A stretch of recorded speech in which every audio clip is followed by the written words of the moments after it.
Praise the lord. పునరుద్ధానుడైన యేసుక్రీస్తు నామంలో మీ అందరికీ శుభాభివందనాలండి. బాగున్నారా? యేసయ్య మీ అందరినీ ఆశీర్వదించును గాక. అనుదిన వాత్సల్యతను నేటి వాక్య ధ్యానాంశాన్ని ఉదయకాలం ధ్యానించుకుందాం రండి. పరిశుద్ధ బైబిల్ గ్రంథములో నుంచి ఆదికాండము 26వ అధ్యాయము 12వ వాక్య భాగాన్ని నేను చదువుతాను. వీలైతే బైబిల్ తెరిచి వాక్యాన్ని గమనించండి. ఇస్సాకు ఆ దేశమందున్న వాడై విత్తనములు వేసి ఆ సంవత్సరము 100 ఫలము పొందెను. యెహోవా అతనిని ఆశీర్వదించెను గనుక మనుష్యుడు గొప్పవాడయ్యను. దైవజనమా, చదవబడిన ఈ వాక్య భాగాన్ని విన్నారు కదూ. ఇస్సాకు గురించి ఒక చక్కటి మాట పరిశుద్ధాత్మ దేవుడు రాయించి పెట్టాడు. ఆ దేశములో ఉన్నవాడై, ఏ దేశమంట? అది శత్రువుల దేశం, ఫిలిప్తీయులు నివాసం చేసే దేశం. వారెవరో తెలుసా? ఇస్సాకు ఆశీర్వాదాన్ని చూడలేక బావులు తవ్వుతూ ఉంటే వచ్చి పూడ్చేవాళ్ళు. పూడ్చిన తర్వాత మరలా మరొక దగ్గరికి వెళ్తే అక్కడ పూడ్చేవాళ్ళు. అలాగూ ఇస్సాకును పలు పర్యాయాలు వారు ఇబ్బంది పెట్టినప్పటికీ మారు మాట్లాడలేదు. దేవుడు చెప్పాడు, అబ్రహాముతో వాగ్దానం చేసినట్లుగా నీ సంతానము ఆకాశ నక్షత్రం వలె దీవిస్తానని చెప్పాడు కదా. వాగ్దానం మన చేతిలో ఉన్నప్పటికీ మన ప్రవర్తన అనేది చాలా ప్రాముఖ్యం అన్నట్లుగా ఇక్కడ రాయబడి ఉంది. ఇస్సాకు ఆ దేశములో విత్తనాలు వేసి 100 ఫలం ఎందుకు పొందాడు? దైవజనమా, విధేయత కలిగిన వాడు ఇస్సాకు. నేనంట శత్రువులు కూడా విధేయత చూపగలిగాడు.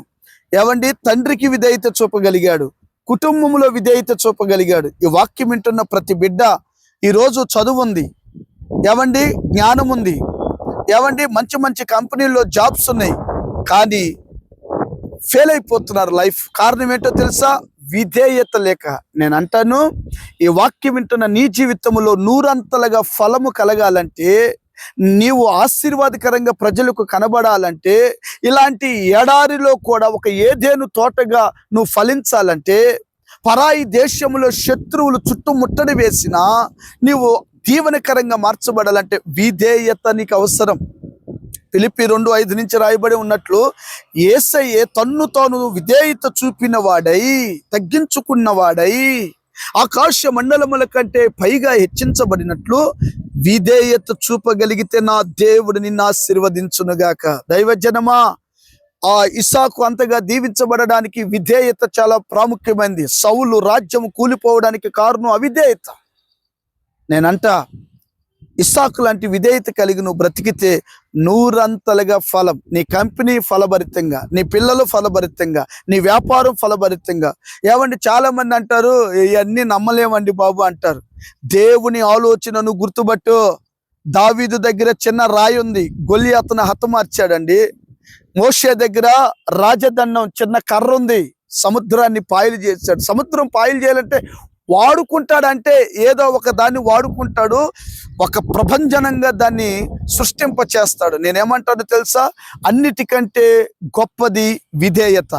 ఈ విధేయత కలిగి నువ్వు వాక్యం వింటున్న దైవజనమా, నీ పిల్లలు నీకు విధేయతగా లేరు, నీ కుటుంబం నీకు విధేయతగా లేరు, మీరందరూ కలిసి దేవునికి విధేయులుగా లేరు కనుకనే దీవెన ఆగిపోతుంది. ఇది మొదలుకొని ఈ వాక్యం వింటున్న మొదట మీరు దేవునికి విధేయత కలిగి ఉంటే నిశ్చయముగా నా దేవుడు 100 ఫలము మీ అందరికీ దయచేయును గాక. దేవుడి మాటలు మీ గుండెల్లో స్థిరపరచును గాక. తలలు వంచండి, కళ్ళు మూయండి. చిన్న ప్రార్థన.